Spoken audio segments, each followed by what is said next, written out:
Okay, hello po. Good afternoon. So, meron natang confusion pagdating dun sa product status, no, at saka changes. So, explain ko lang po sa video na ito for clarity. So, ito po, example po ito na store ha, pero iba yung store nyo syempre. So, pag, di ba, pag mag-edit po kayo ng products, pupunta kayo sa products, no? And then, dito po, may kita nyo dito yung status sa part na to. So, halimbawa, ito siya, not approved. So, not approved siya dahil super mura po ata nilagay ni operator, no? So, kapag hindi na-approve yung product nyo, lilitaw po siya dito. May kita nyo siya not approved. And, merong number dito. So, ibig sabihin, merong isa na hindi approved. Mapapansin nyo po, kapag for approval, ganito ang itsura niyan. And pag approved siya, available ang nakalagay or yung mga ibang status na pwede like not available, ibig sabihin inapprove na po yun kung not available or hidden. No? So mapapansin nyo po na pag for approval, hindi nyo pwedeng palitan yung status kasi for approval siya. So ibig sabihin ng for approval kasi i-approve pa siya ni OnMart kaya hindi po siya lilitaw sa store ninyo or sa client app. Dahil for approval pa po siya.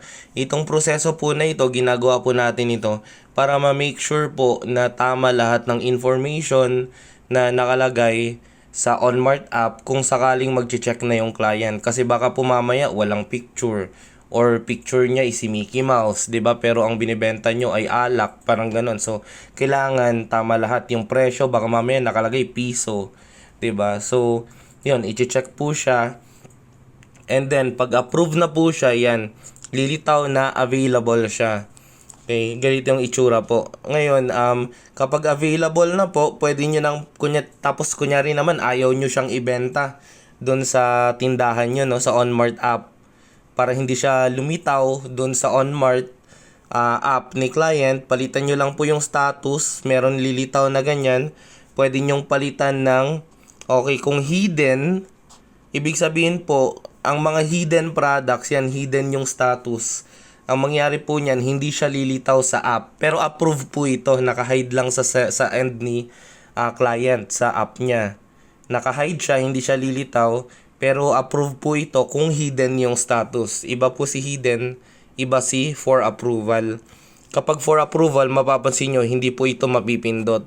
No, kapag not approved naman po, halimbawa yung kanina, hindi rin ito mapipindot kasi hindi nyo pwedeng palitan yung status dahil hindi naman siya lumilitaw sa app dahil not approved siya or for approval siya.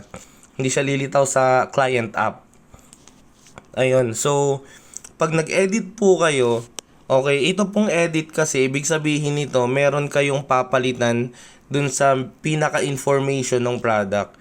So since papalitan nyo siya, halimbawa po pinalitan natin ng piso yung product, no, so since naging piso siya or pinalitan nyo po siya, pag kinlik nyo yung update, okay, tatanungin ka, gusto mo bang i-update?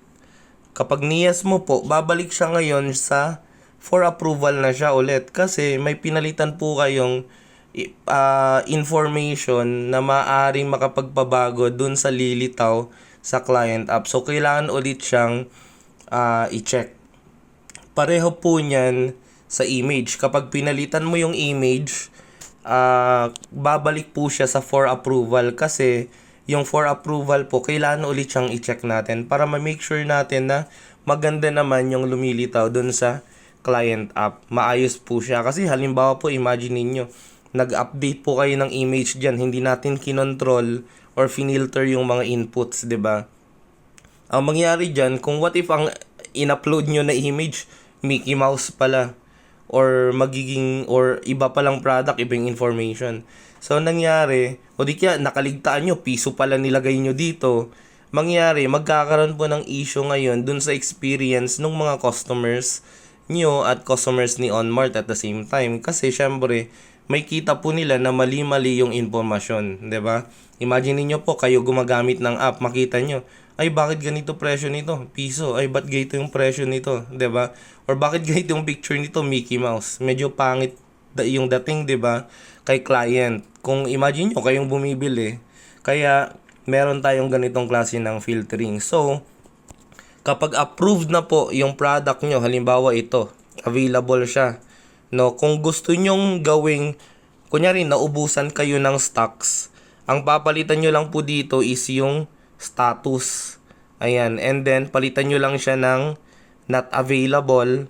Lalabas pa rin yung product nyo doon sa OnMart app, pero not available na po siya. Okay. Kapag available po, ayan, ibig sabihin, may ibibenta nyo. Approve pa rin yung status nito kasi hindi po siya for approval. So, okay lang napalitan yung status ng available, not available. Kung ayaw nyo namang palabasin sa client app, pero approve pa rin yung status niya, hidden naman po, pwede. Ayan, kaya yun po yung difference nung tatlo. Kung gusto nyo pong palitan yung presyo, click nyo yung price, palitan nyo po. Kunyari, ginawa natin siyang 1.5. Pwede po yung palitan, approve pa rin po ito. So, yung mga hindi po approved na kailangan pang i-check ni OnMart ay yung not approved at saka yung for approval. Hindi po lilitaw sa OnMart app yun ni client. So, kung for approval or not approved, hindi po siya lalabas. Kailangan po, itong mga status na ito, yan.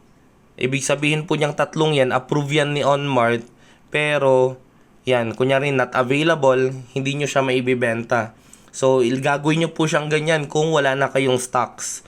Kung hidden, hindi siya lalabas mismo sa OnMart app. Yun lang po, ganun lang. Kung gusto nyong i-delete yung product, click nyo lang po itong X dito. Yan, madi-delete po yung product. Pero wag nyong, kung hindi nyo siya kailangang i-delete, wag nyo i-delete syempre.